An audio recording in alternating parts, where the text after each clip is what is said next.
Nation presents an hour with Midge Ure. 70 this week, hard to believe. I met him so many times over the last few decades.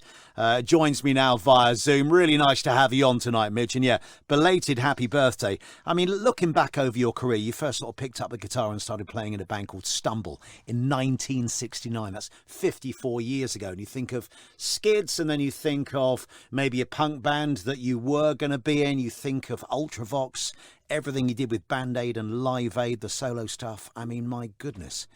Time really flies, yeah? I know. I'm not quite sure, and I'm sure it's one of those things that anyone looking back 40 years is going to say. You know, we are the generation, I suppose, who grew old but never really grew up.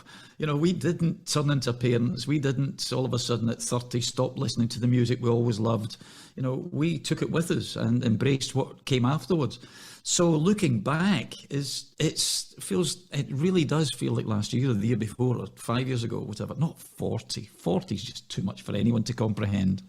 Because the interesting thing, if 40 years does sound like a long time, but then I guess there are certain songs that do sound like they've aged, and other tracks, let's be honest, are timeless. And actually, when you get 80s has become such an important decade for music, maybe because it was changing a lot, and we've gone from, rock and roll and soul and disco and punk. We then sort of went into this wonderful 80s decade of electronica, of which you're one of the pioneers. And I guess when I listen to like Vienna now, it doesn't sound like an old song. It just sounds like a really amazing creation. It is a timeless track. I think Ultravox in a way, I suppose, we're like the movie Blade Runner. You know, you couldn't tell if Blade Runner was set in the past or the future. It was a bit of both. Yep. And Ultravox used a lot of technology, but we also used, viola and violin and acoustic piano and, acoustic drums and traditional, straightforward rock guitar instruments and things. So it was the combination that was interesting, I think. We didn't go, hey, this is what we do, we're sucking our cheeks in and everything we do is electronic. It was never about that. It was about the music. It was about the ideas. And you're right, some things still stand up because they are kind of timeless. But so's a Jimi Hendrix track that would have been recorded 10 years, maybe more, prior to something like Vienna. They're kind of timeless as well.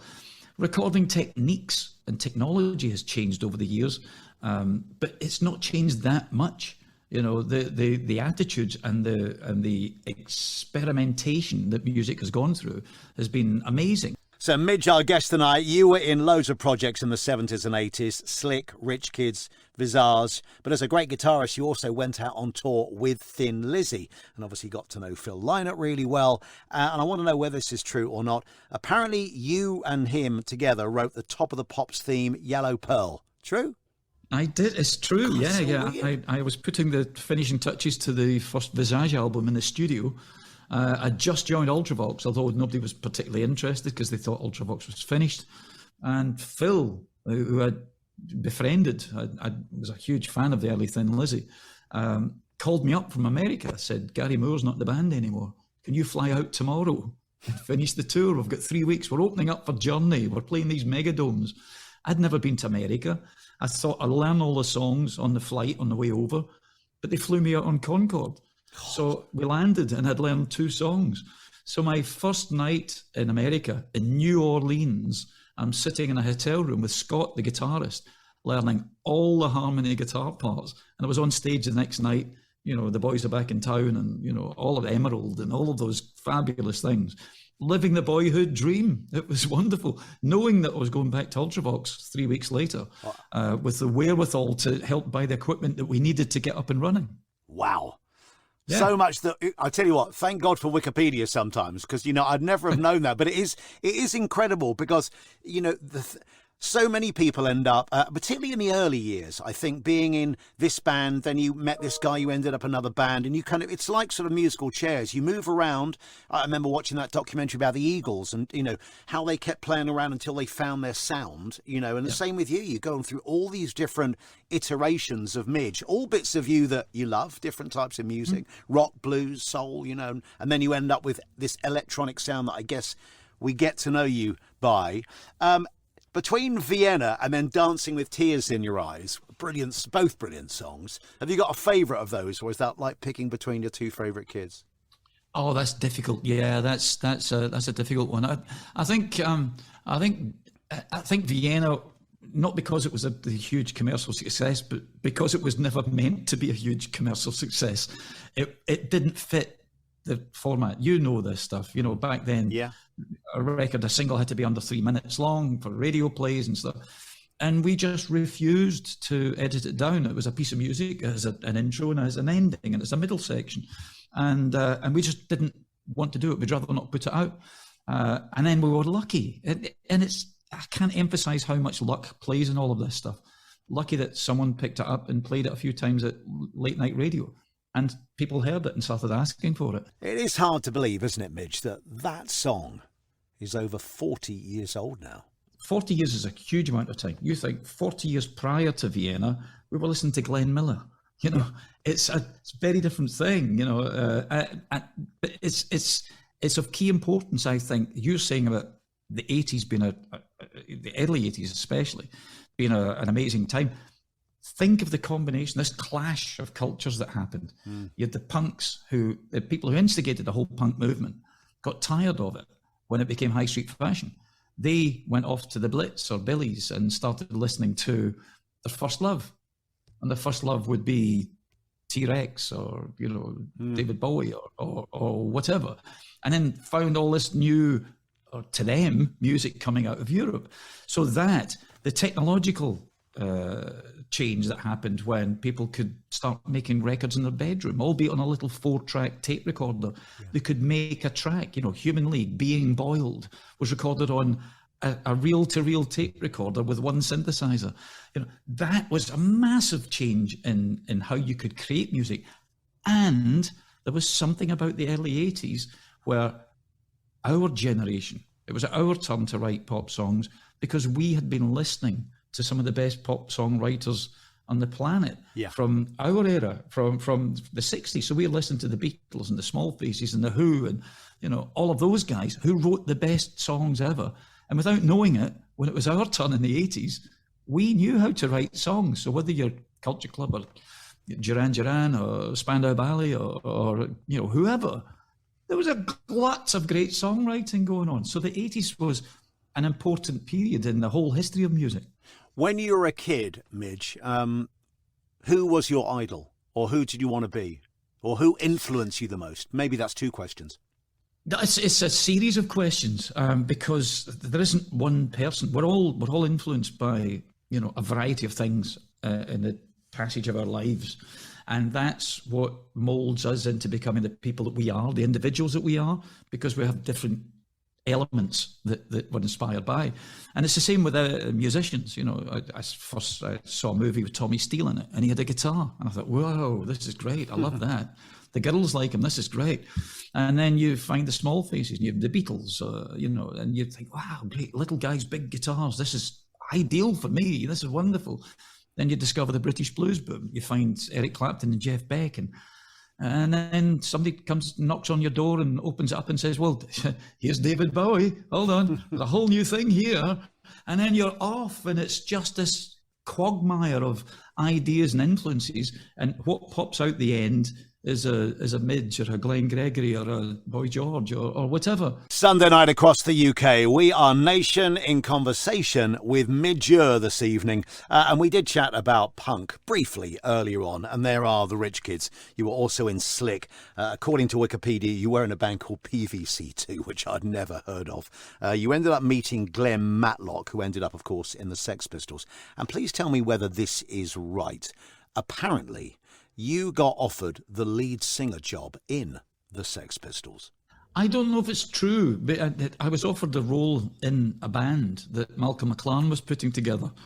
But I was stopped in the streets of Glasgow in 1975, I think, or early 76, coming out of a music shop. The guy who stopped me was Bernie Rhodes, who went on to manage The Clash. And he said, can you speak to my friend around the corner about music?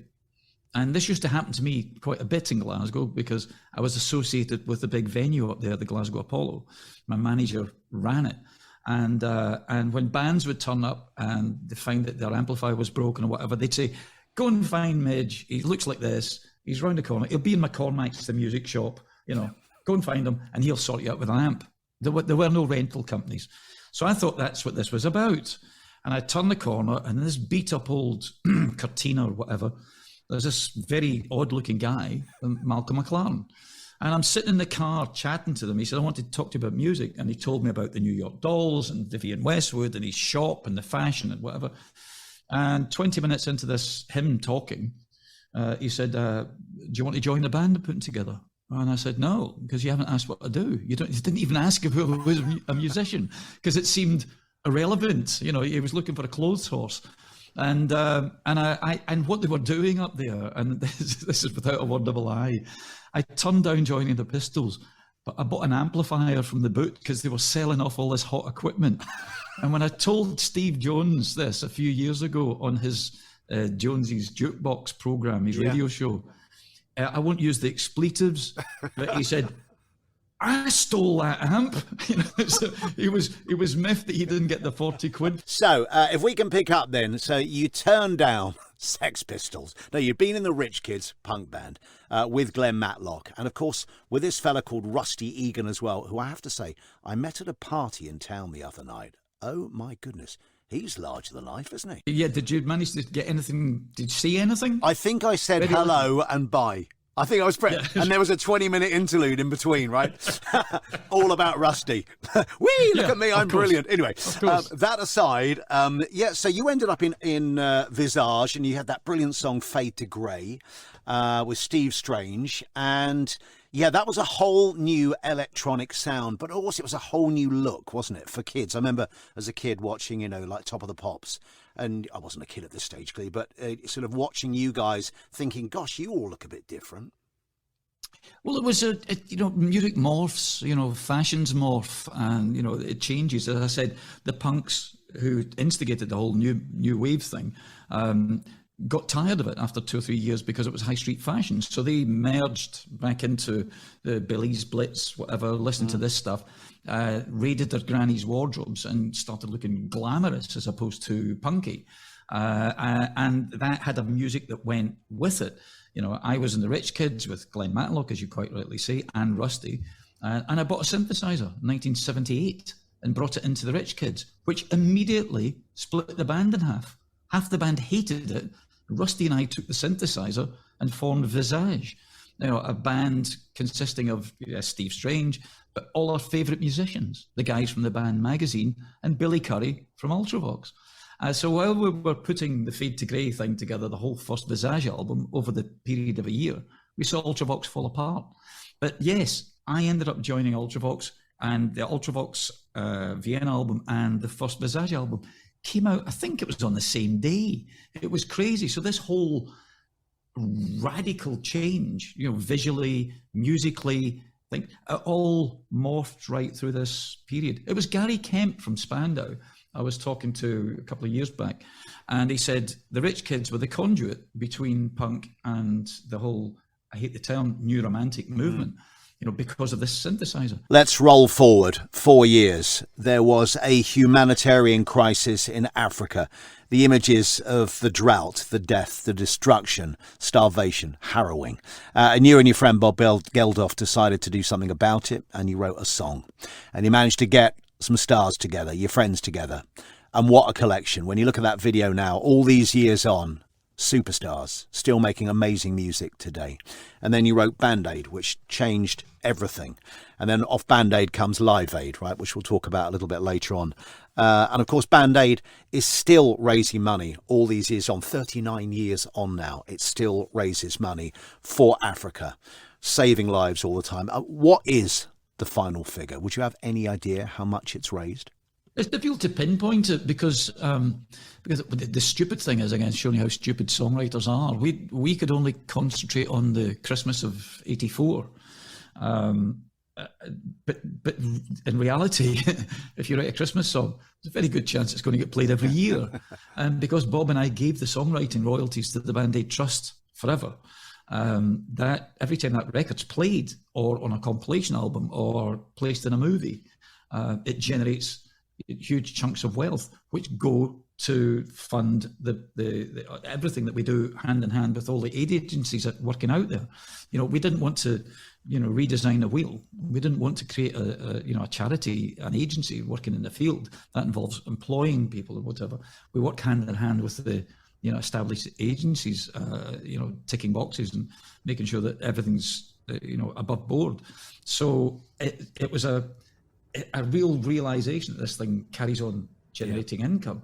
And it's our job to make sure that Live Aid footage, the Band Aid record in all its different forms generates as much money as it possibly can for the cause. So the last count that I heard was something like $180 million, something like that. Wow. How on earth did Live Aid come around then? Bob walked in one day, 3 months after the record, and he walked in because there was a trucking cartel that all the aid agencies used in Ethiopia, because the roads didn't exist. So in order to get goods up country, up to the villages and stuff, they used to have to drive these trucks up dry riverbeds to get there. And there was a trucking cartel that all the agencies used.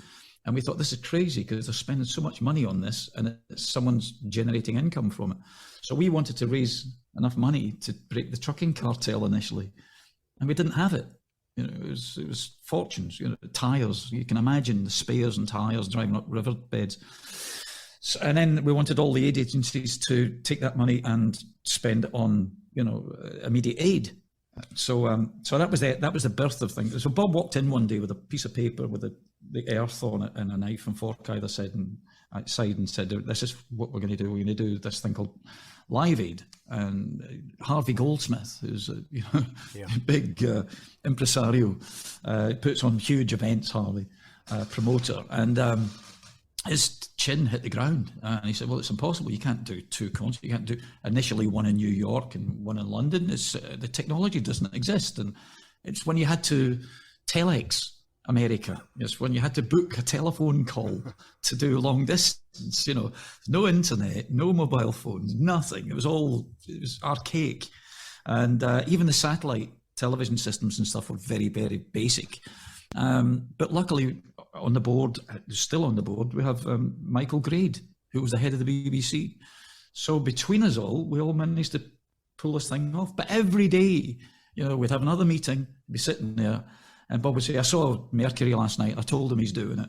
And he's, so he's making sure they do it. And then and Jagger said he didn't want to do it unless Richards is doing it. And it was all of this stuff going on. And you kind of sit there thinking, it's nonsense. It's never going to happen. It's never going to happen. How are all these people, who've got individual managers as members of one band, how are they all going to agree to do this? And, discard, onwards income, or hand over the video rights and hand over the broadcasting rights and all of this stuff, all of the technical legal stuff behind it all. But they did, didn't they? I mean, I guess that's the amazing thing. They did. We've been in conversation with Midge Ure, and I guess just one final question, Midge, if we can leave it there. If you were to take Band Aid and Live Aid out of the equation, because they are just so enormous, let's just look at you as a songwriter and a musician. How would you like to be remembered? I know, someone who did what they thought was good, not what they were forced to do. After Slick, when I had a number one record with Slick, and when they phoned me up to tell me it was number one, I felt nothing because I wasn't allowed to play on it. I didn't write it. My voice was on it. That was about it, and my face was in the TV cameras. And I vowed there and then never to be manipulated like that again. Hence, not joining the Pistols, all of those things. I've done what I thought was interesting. And sometimes that takes you into interesting areas. And sometimes it takes you to huge, lofty heights of fame. And sometimes it takes you into obscurity. But I've loved it all.